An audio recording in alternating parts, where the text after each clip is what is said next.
Eto na, dumating na yung mga bago nating similya.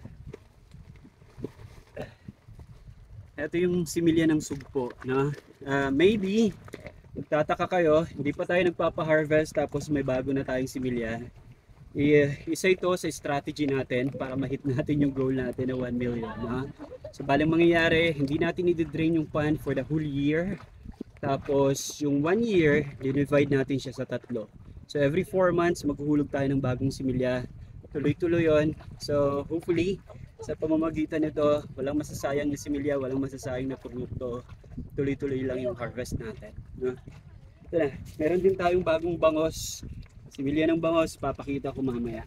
Ito yung similya ng sugpo. Ito yung sinasabi ko na parang mga kitikiti. Literal, parang kitikiti talaga siya. No?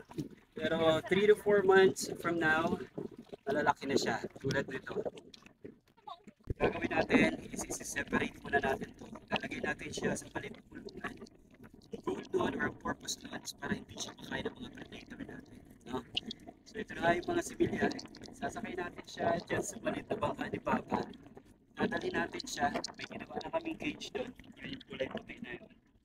Doon ko siya sa gitna ilagay kasi medyo malalim dyan ng konti.